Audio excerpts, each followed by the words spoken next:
Assalamualaikum.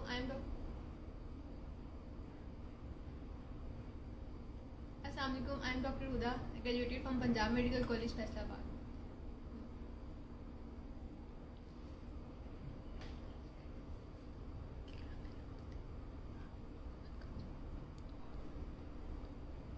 अस्सलाम वालेकुम everyone. आज हम लाइव आ रहे हैं स्टाइलो हेड ऑफिस से। बेसिकली आज हम अपना लाइव सेशन करेंगे विद अ डॉक्टर जो हमारे साथ अभी मौजूद है सामने। Assalamualaikum. I am Dr. Huda, graduated from Punjab Medical College, Faisalabad. आज हम लाइव सेशन करेंगे ब्रेस्ट कैंसर अवेयरनेस पे, जहाँ पे हमारे साथ जो डॉक्टर हुदा हैं हमें ब्रेस्ट कैंसर के बारे में बताएंगी, कुछ हमें डिटेल्स बताएंगी, कुछ हमारे ब्रेस्ट कैंसर के बारे में बताएंगी। और एंड ऑफ द सेशन हम लोग ऑडियंस आपको 5 मिनट्स देंगे जहाँ पे आप हमसे कुछ क्वेश्चंस कर सकते हैं ब्रेस्ट कैंसर से मुताल्लिक, जहाँ आपको आपको जो डॉक्टर हुदा है हमारे साथ वो आपके सारे क्वेश्चंस को रिप्लाई कर देंगी। तो जैसे ही थोड़ी सी ऑडियंस हमें ज्वाइन करती है फेसबुक एंड इंस्टाग्राम पे, तो हम अपना लाइव सेशन स्टार्ट करते हैं।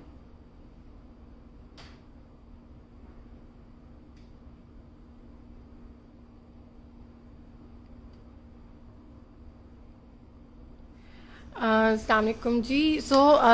हम लोगों का जो लाइव सेशन है वो एज़ यू नो कि ब्रेस्ट कैंसर अवेयरनेस पे काफ़ी ज़्यादा लोग क्वेश्चंस ये कर रहे हैं कि किस टॉपिक क्या है। आज का जो टॉपिक है वो ब्रेस्ट कैंसर अवेयरनेस है। एंड हमारे साथ डॉक्टर हुदा मौजूद हैं, तो आप उनसे क्वेश्चंस भी कर सकते हैं while she will be telling के ब्रेस्ट कैंसर अवेयरनेस के बारे में क्या क्या चीज़ें हम लोगों को नोट करनी चाहिए। उसके बीच में आप लोगों के क्वेश्चंस भी आ जाएंगे एंड हम उनसे उन क्वेश्चंस के बारे में भी बात कर रहे होंगे। चलिए जी, अपना लाइव सेशन हम स्टार्ट करते हैं। ब्रेस्ट कैंसर जैसे कि अक्टूबर ऐसा मंथ है जिसमें ब्रेस्ट कैंसर अवेयरनेस के बारे में हर कोई पूछता है कि क्या है इसमें और ये क्यों इतनी इसकी अवेयरनेस के लिए जो है कैंपेन्स चल रही हैं और सब कुछ हो रहा है। तो दुनिया में जितने भी कैंसर्स हैं उनमें से फीमेल में सबसे ज़्यादा जो लीडिंग कॉज ऑफ डेथ है वो ब्रेस्ट कैंसर है। ब्रेस्ट कैंसर एक ऐसी कैंसर है जिसकी वजह से जो है फीमेल, पहले कहते थे कि फीमेल जो है वो यूरोपियन कंट्रीज़ वाली हैं उनमें ज़्यादा पाया जाता है, पाकिस्तान में नहीं है, और जिनकी लेट मैरिजेस हैं उनमें ज़्यादा होता है, या फिर जो है जिनकी एज ज़्यादा हो गई है या जो दूध नहीं पिलाती उनमें ज़्यादा पाया जाता है। लेकिन अब जो है वो पाकिस्तान में भी इसकी रेशो बहुत ज़्यादा हो गई हुई है और इसमें जो है वो यूरोपियन कंट्रीज़ का कोई इसमें रोल नहीं है, अब किसी भी फीमेल को हो सकता है। इसके अलावा जो है ब्रेस्ट कैंसर होता क्या है। ब्रेस्ट कैंसर जो है फीमेल में जो है वो ब्रेस्ट में ग्लैंड्स होते हैं जो कि मिल्क प्रोड्यूस करते हैं। अगर उन ग्लैंड्स में जो है वो रसोली मतलब लंप बन जाता है तो वो शुरू में से स्टार्ट में जब वो सिर्फ ब्रेस्ट में होता है तो उसकी वजह से जो है वहाँ आपको सिर्फ लंप फील होगा, आपको पेन नहीं फील होगी। तो आप यही करोगे कि हाँ शाइनेस की वजह से कि लंप है तो पेन तो है नहीं, क्या डॉक्टर को चेक करवाना। तो बाद में फिर जब है वो आहिस्ता आहिस्ता जो है ये स्प्रेड करना शुरू हो जाता है और सबसे पहले ये अंडर आर्म्स में आपको जो है वहाँ पे गिल्टियाँ फील होना शुरू हो जाती है, लम्प्स जो है। तो उसके अलावा ये जिस्म के पूरे एरियाज़ में जो है वहाँ हर जगह स्प्रेड कर जाता है। ये लीवर, बोन्स, ब्रेन, लंग्स हर जगह स्प्रेड कर जाता है। लिवर में करेगा तो लिवर के सारे वो आपको हेपेटाइटिस, जॉन्डिस और उसके सारे सिम्टम्स आएंगे, लिवर का फंक्शन ख़राब हो जाएगा। बोन्स में चला जाएगा तो आपको बोन्स की पेन भी स्टार्ट हो जाएगी साथ में, और बोन्स की फ्रैक्चर होने के भी चांसेस है। और मेन जो है ना वो ब्रेन में जो है वो ज़्यादा अफेक्ट करता है, और ब्रेन अफेक्ट हो जाए तो फिर उसके बाद उसके जो है क्योर होने के चांसेस बहुत कम है और लीडिंग कॉज ऑफ डेथ है। तो इसलिए सबसे ज़्यादा ज़रूरी है कि आप जो है ब्रेस्ट की अवेयरनेस, ब्रेस्ट अगर आपको लंप फील हो या कोई भी चीज़ फील हो तो आप फ़ौरन डॉक्टर से कंसल्ट करें। अब आपने जो है ब्रेस्ट आप नॉर्मल कंट्रीज़ में जो है वहाँ पे आपको स्क्रीनिंग के लिए वहाँ पे हर ईयर जो है वहाँ स्क्रीनिंग टेस्ट होते रहते हैं, लेकिन पाकिस्तान में ये ट्रेंड नहीं है। लेकिन आपको जो है अबव 35 को कोई सिम्टम्स नहीं आते, कुछ नहीं आता, तो आपने जो है वहाँ 35 ईयर की एज में जो है आपने स्क्रीनिंग टेस्ट करवाना है, लाजमी करवाना है कि आपकी अर्ली डायग्नोस हो सके अगर आपको कैंसर डेवलप हो रहा है। और अगर फैमिली हिस्ट्री आपकी पॉजिटिव है, किसी भी मेल आपकी मदर को है, आपको आपकी नानी को है, दादी को है, किसी को भी है फैमिली हिस्ट्री में, तो आपने तब 30 की एज में ही स्क्रीनिंग करवा लेनी है। और स्क्रीनिंग टेस्ट जो है वो मेजर जो होते हैं वो मेमोग्राफी होती है। मेमोग्राफी एक एक्सरे है एडवांस टाइप का, जिसमें आपको कोई पेन, कोई इंजेक्शन कुछ नहीं लगना होता, सिर्फ उसमें आपका एक्सरे होना है। एक्सरे में आपको वो डिटेक्ट कर लेगा कि उसमें लंप है क्या है, आप उससे आपकी अर्ली डायग्नोस हो जाएगी और उसके मुताबिक आपका जो है वो आगे ट्रीटमेंट होगा। अब आपको लंप फील कैसे होगा, मतलब नॉर्मल रूटीन में आप ड्यूरिंग बाथ आप जो है शावर लेते हुए आपको कोई चेंजेस नज़र आई हैं, स्किन चेंजेस आई हैं, कोई लंप न फील हुआ है, और उसके अलावा जो है आपको निपल में जो है रिट्रैक्शन फील हुई है कि वो अंदर की तरफ चला गया है, और या फिर जो है वो आपको गिल्टी फील हो रही है यहाँ पे अंडर आर्म में कोई लंप है आपको वहाँ पे फील हुआ, तो आपने जो है फ़ौरन डॉक्टर से कंसल्ट करना है। उसमें आपने ये नहीं देखना एज क्या है, कोई और मसला है, आपने डायरेक्ट डॉक्टर से कंसल्ट करना है कि वो आपका मेमोग्राफी कराएंगे, और उसके बाद जो है वो आपकी अगर तो लंप होगा तो उसमें से आपका सैंपल लेके जो है वो लेबॉर्ट्री में जो है सबमिट करवा देंगे और देख लेंगे कि उसमें कोई डायग्नोस होता है कि क्या है। और उसके अलावा जो है आपने स्क्रीनिंग तो होगी, लेकिन इसके आप ट्रीटमेंट क्या करना है कि आपको फील हो गया कि अच्छा लंप है, आपका कैंसर डायग्नोस हो गया है, तो कैंसर की भी आगे से स्टेजेस होती हैं, first second third fourth. First और सेकंड स्टेज जो है वो अर्ली स्टेज होती है, उसमें आपका डायग्नोसिस अगर अर्ली हो गया है तो उसकी ट्रीटमेंट इजीली हो सकती है कि आप वो लंप है तो आप उसको सर्जरी करके वो रिमूव कर देंगे, या तो फिर वो रेडियोथेरेपी के थ्रू जो है वो उसको जो है वो साइज़ कम कर देंगे, या कीमोथेरेपी लेट स्टेजेस में चलती है। अब जो है अगर थर्ड और फोर्थ स्टेजेस हैं उसमें आपका क्योरेबल है, लेकिन उसमें जो है आपको चांसेस कम होते हैं कि क्योंकि वो बॉडी में आगे स्प्रेड होना शुरू हो जाता है, तो वहाँ पे आपको कैंसर एक ऐसा है कि वो आपके हर बॉडी की हर ऑर्गन्स को जो है सेल्स को जो है अगर स्प्रेड हो गया तो वो डैमेज करना शुरू कर देगा, और उसके डैमेज होने की वजह से जो है आप उसको कंट्रोल नहीं कर सकते, क्योंकि वो आपकी अब नॉर्मल ग्रोथ होना शुरू हो गई है, तो आप कीमोथेरेपी रेडियोथेरेपी करते हो लेकिन टोटली क्योरेबल वो नहीं होता। तो इसलिए आप के लिए बहुत ज़रूरी है कि आप जो है वो अर्ली एज में अपनी स्क्रीनिंग टेस्ट ज़रूर करवाएं, ताकि जो है वो आपका डायग्नोस हो सके और आप अर्ली स्टेजेस में ही आप उसको रिजॉल्व कर सकें। और उसके बाद सर्वाइवल आपका अल्हम्दुलिल्लाह काफ़ी पेशेंट्स देखे हैं कि उनका क्योर हुआ है और वो अभी तक ठीक हैं, कि उनका आगे अब और कोई वो स्प्रेड होने के नहीं मिला। लेकिन अभी रिसेंटली ही बल्कि मेरी फ्रेंड की ही मदर का उनको पहले डायग्नोस हुआ था और फिर उनका ब्रेन में चला गया, और वो ब्रेन में उन्होंने इतना स्टेज 4 तक चला गया था, तो उसकी वजह से अब वो रिसेंटली उनकी डेथ होगी, क्योंकि कीमोथेरेपी रेडियोथेरेपी सब कुछ होती रही पर वो लेट डायग्नोस हुआ, तो उसकी वजह से वो सर्वाइव नहीं कर सके। तो इसलिए आपके लिए ज़रूरी है कि आप जो है वो अर्ली डायग्नोस करें। आपको कुछ भी छोटा सा भी लंप फील हो या कुछ भी फील हो कि निपल रिट्रैक्शन हुई है, या फिर कोई डिस्चार्ज है, ब्लडी डिस्चार्ज आपको फील हो रहा है, या कोई भी निपल से डिस्चार्ज आपको फील हो रहा है, या ब्रेस्ट का साइज़ एक दूसरे से ज़्यादा या कम हो गया है, तो आपने फ़ौरन डॉक्टर से कंसल्ट करना है ताकि आपका उसका ट्रीटमेंट हो सके। चलो ठीक है, अपने ऑडियंस से पूछ रहे थे अगर उनके पास कोई क्वेश्चन है, जैसे डॉक्टर ने हमें बहुत अच्छे से एक्सप्लेन कर दिया है, तो अगर हमारे पास हमारी ऑडियंस के पास कोई भी क्वेश्चन है तो प्लीज़ हमसे पूछ सकते हैं। अच्छा, so one of the audience asked कि इसका ट्रीटमेंट जो है वो क्या होता है? इसका ट्रीटमेंट डिपेंड करता है कि अगर तो आपका लंप का साइज़ पे डिपेंड करता है, अगर तो वो छोटा है तो उसको आपको सर्जिकली उसको रिमूव कर देंगे और वो हो जाएगा, और रिमूव करने के बाद अगर थोड़े से रेमिनेंट्स रह गए, मतलब साइड पे उसके थोड़ा बहुत रह गया है, तो वो रेडियोथेरेपी के थ्रू क्योर हो जाएगा। लेकिन अगर थोड़ी सी साइज़ बढ़ गया है तो फिर उसमें कीमोथेरेपी भी करनी पड़ेगी। अच्छा, सो अभी आपने मेंशन किया था कि if the size of the breasts are different, तो उस केस में वन ऑफ द ऑडियंस एसहान सेड कि इनकी साइजेस में फ़र्क है, सो मतलब like does she also need to get it checked? नहीं, अगर तो थोड़ा बहुत चेंज है तो फिर तो कोई इशू नहीं है, लेकिन अगर एक बहुत बड़ा है और एक बहुत छोटा है तो फिर उसमें आपको ज़रूर चेक करवाना चाहिए। एंड अगर प्रोलैक्टिन के लेवल्स बढ़ जाएं तो क्या उसमें भी चांसेस होते हैं? हो सकते हैं, लेकिन उसमें गायनेकोलॉजिकल इशू ज़्यादा आ सकता है। ठीक है। और एक हमें क्वेश्चन आया है कि ये कैंसर स्टार्ट कैसे होता है? कैंसर स्टार्ट जो है ना आपकी अनहेल्दी डाइट्स और जो हार्मोन्स है ना उनमें इम्बैलेंस होने की वजह से। आजकल हम ये सारी जंक फूड्स और इन डाइट्स का बहुत ज़्यादा इस्तेमाल कर रहे हैं, तो उसकी वजह से जो है वो अर्ली एज में भी ये डेवलप होना शुरू होगा। तो हमारी जो और सेडेंट्री लाइफस्टाइल है उसकी वजह से भी आपके आता है, क्योंकि ओबेसिटी की वजह से भी जो है आपके जो फैट सेल्स हैं वो भी हार्मोन एक्स्ट्रा रिलीज करना शुरू कर देते हैं, तो जिसकी वजह से जो है वो आपके ब्रेस्ट सेल्स पे एक्ट करते हैं और वहाँ पे एबनॉर्मल ग्रोथ बनाना शुरू कर देते हैं। अच्छा, और अगर कोई लंप हो और उसमें पेन हो और वो मूवेबल हो, तो क्या वो सिस्ट है या ट्यूमर है? लाइक इस तरह से मोस्ट define लाइकली करते ये सिस्ट है। ट्यूमर जो है वो पेनलेस होता है मोस्टली।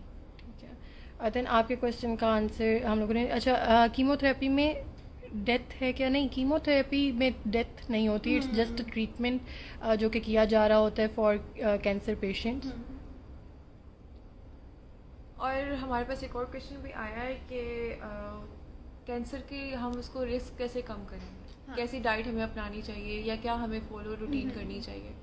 नॉर्मली आपको हेल्दी डाइट खानी चाहिए, फ्रूट्स वेजिटेबल्स का जो है वो इस्तेमाल ज़्यादा करना चाहिए।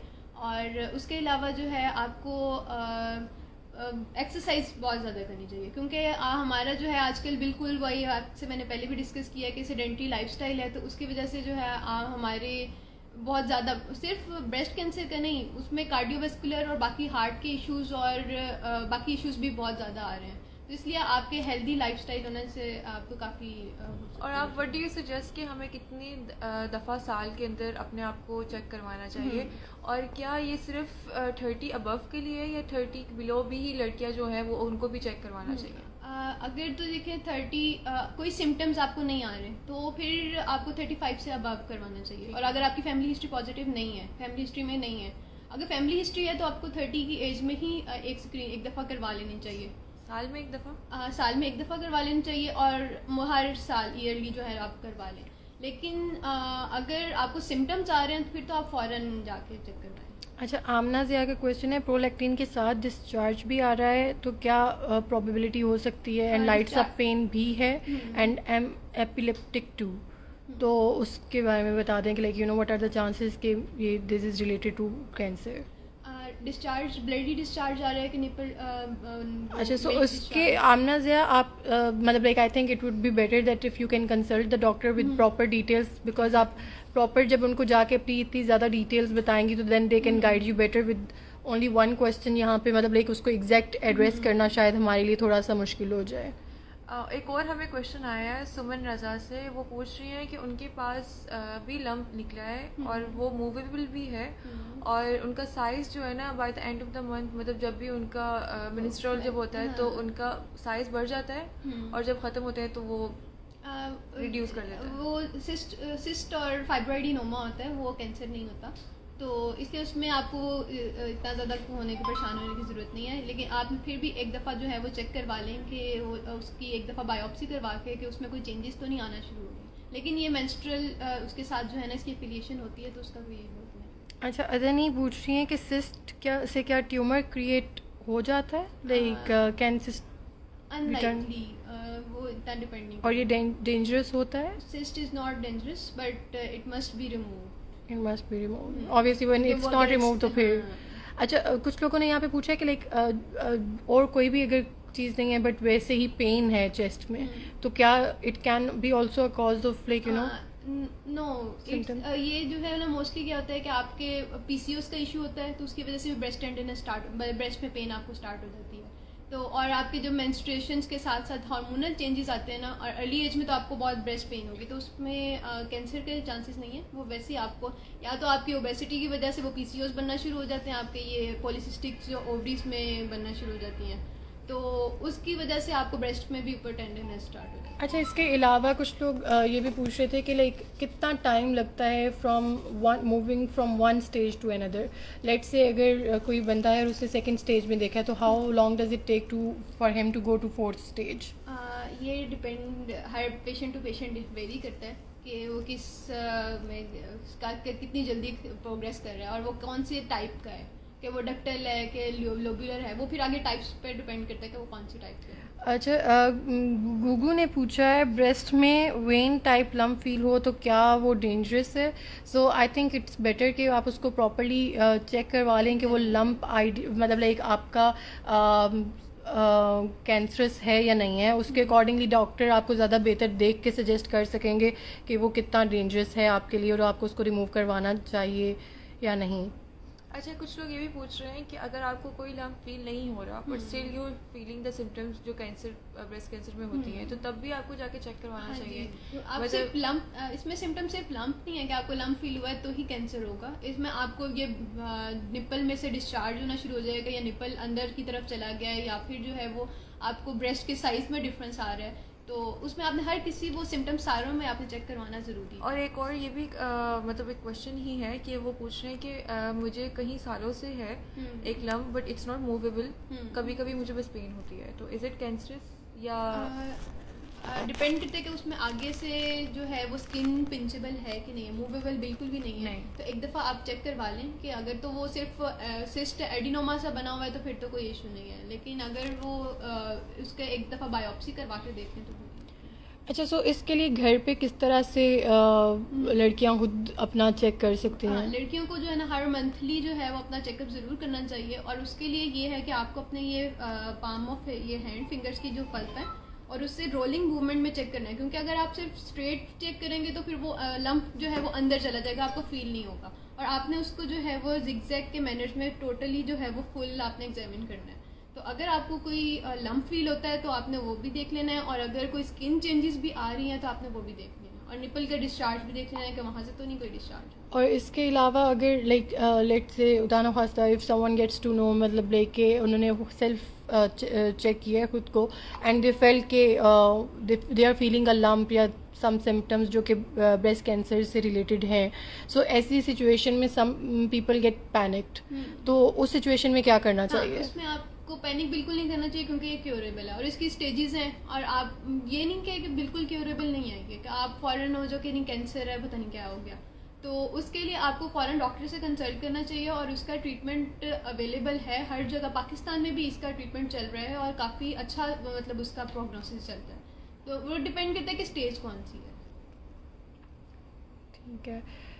और जब डॉक्टर से चेक करवाते हैं तो मतलब क्या चीज़ें अपने माइंड में रखनी चाहिए एक पेशेंट को जो एक प्रोस्पेक्टिव कैंसर पेशेंट है, तो काफ़ी ज़्यादा डर होते हैं लोगों को कि डॉक्टर पता नहीं क्या बता दे, क्या हो जाए, तो मतलब किस तरह की चीज़ें माइंड में रखनी चाहिए कि क्या पॉसिबिलिटीज़ हो सकती हैं, किस तरह से वो आगे उसको लेके जा सकते हैं? अब हर कोई होता है कि कैंसर है तो पता नहीं क्या हो गया, डॉक्टर ने बता दिया तो ये कुछ हो जाएगा, तो बेहतर ये है कि आप वहाँ जाके डॉक्टर को एक दफ़ा सारा बताएं कि ये लंप आपको कब से फील हो रहा था, क्या था, कि बड़ा हुआ है कि नहीं हुआ, सारी अगर आप सारी प्रॉपर हिस्ट्री जो है वो अपनी दें तो उससे ये डॉक्टर के लिए भी फ़ायदा होगा और पेशेंट के लिए भी कि वो अर्ली उसको डायग्नोस कर लेगा। और कैंसर जो है वो हर कोई इससे डरता है, लेकिन जो है उसका ट्रीटमेंट अवेलेबल है। अगर वो अर्ली स्टेजेस पे है फिर तो आपके लिए बहुत आसानी है, तो मतलब उसमें आपको सर्जिकल रिमूवल हो सकता है और बाकी रेडियोथेरेपी हो सकती है, तो उसमें से काफ़ी आपका क्योरेबल है, तो इसलिए आपको उसमें वो डरना नहीं चाहिए, बल्कि डॉक्टर को बताना चाहिए कि उससे पहले कि वो और ज़्यादा आगे फैल जाए। एब्सेस क्या होती है? हाँ, एब्सेस जो है वो एक फ्लूइड फिल्ड कैविटी होती है जिसमें इन्फेक्शन हो जाए तो वो आपके वो बन जाता है। तो ये भी ब्रेस्ट कैंसर से रिलेटेड ही है, ब्रेस्ट एब्सेस? ये ज़्यादा इन्फेक्शन की वजह से है, ब्रेस्ट कैंसर का उससे इतना नहीं है क्योंकि इन्फेक्शन होती है तो बैक्टीरियाज अगर अंदर आ जाएं तो उसकी वजह से वो हो जाती है, और उसको आप ड्रेन कर दो तो वो ख़त्म हो जाता है। ठीक है।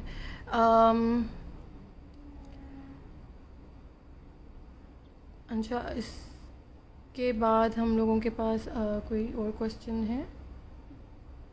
आई थिंक हमारे पास जो कुछ क्वेश्चंस थे वो जेनेटिक थे, या कैंसर जेनेटिक है या क्योरेबल है, आई थिंक वो आपने उसको आंसर कर दिया है मल्टीपल टाइम्स। तो अगर हमारे ऑडियंस के पास और भी कोई क्वेश्चंस हैं या वो पूछना चाहते हैं तो प्लीज़ हम इससे पूछ सकते हैं। So we will just wait for like 1 to 2 minutes. And फिर अगर कोई क्वेश्चन हमारे पास ब्रेस्ट कैंसर रिलेटेड आता है तो then we will ask doctor that question. Since जो हम लोगों का आज का लाइव सेशन है वो कैंसर अवेयरनेस पे है, तो we are only taking questions related to breast cancer. Meanwhile अगर आपके पास कोई एडवाइस है फॉर द फीमेल्स तो आप वो भी हमें बता सकती हैं और फैक्ट्स बता सकती हैं। अभी एक क्वेश्चन मेरे पास आया है कि एक दफ़ा ट्रीटमेंट करवा लेने के बाद क्या चांसेस हैं कि कैंसर दोबारा हो जाए? डिपेंड करता है कि आप उसके बाद जो है वो अपनी स्क्रीनिंग करवाते रहें। ताकि जो है वो पता चलता रहे कि उसके साइड पे दोबारा तो नहीं ग्रो करना शुरू हो इसके गया। चांसेस क्या हैं कि अगर एक बंदे मतलब एक फीमेल को कैंसर हो गया है और वो दोबारा रिटर्न, हम्म। उसके क्या रेशो है? उसकी रेशो जो है मोस्टली बहुत कम है कि वो उसका जो है दोबारा री हो जाए, लेकिन मतलब ऑपरेशन है, मैंने काफ़ी पेशेंट्स देखे हैं कि मतलब उनकी आपने मेस्टेक्टमी कर दी है, ब्रेस्ट के वो जो लंप है बाकी सारा रिमूव कर दिया है, तो वो 20 से 30 साल गुजार रहे हैं, मतलब उन्होंने बेबी भी प्लान किया, उनका बेबी भी हो गया और कोई दोबारा से उसके चांसेस नहीं आए, तो इतने ज़्यादा चांसेस नहीं है कि वो दोबारा से रीग्रो। अच्छा, लेकिन फिर भी हो सकता है ग्रो, कि ये भी नहीं है कि आपको हो कि नहीं होगा तो एक दफ़ा करवा लिया आप बिल्कुल रिलैक्स हो जाए, आपने अपना टेस्ट जो है वो स्क्रीनिंग करवाते रहना है। और बिनाइन क्या कन्वर्ट हो सकता है? Benign can be converted to malignancy. अच्छा, there is this women who are asking कि ब्रेस्ट से पस निकलती है, तो क्या ये कैंसर? It's abscess. एब्सेस हाँ, और it एब्सेस है, must be इन्फेक्शियस। drained. हाँ, drained. ठीक है। इसको ड्रेन करवा लेना चाहिए। सो मारिया, और आप ड्रेन भी मोस्टली डिपेंड है कि बहुत ज़्यादा है, वरना एंटीबायोटिक से भी वो रिकवर हो जाता है। So Maria, this was the answer to your question.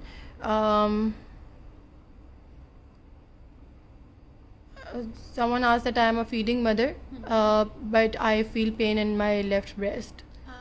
It's normal phenomena कि आपके जो है वो ड्यूरिंग फीडिंग आपके जब मिल्क प्रोडक्शन बहुत ज़्यादा हो जाती है तो आपको पेन होती है, ठीक है। और उसकी वजह से होता है। अच्छा अदन, आपने भी यही पूछा है कि अगर ब्रेस्ट में पेन हो तो वो सिस्ट की वजह से है, तो I think cyst you should check by yourself, like if you see a lump और समथिंग, तो वो हो सकता है कि लंप हो सकता है सिस्ट हो, तो आपको उसको एग्जामिन खुद करना चाहिए, एंड फिर उसके बाद आप उसके अकॉर्डिंगली आप डॉक्टर से कंसल्ट कर सकते हो। Momal, I am really sorry I missed your question, अगर आप दोबारा पूछ लें तो मैं आपका क्वेश्चन रीड कर लेती हूँ।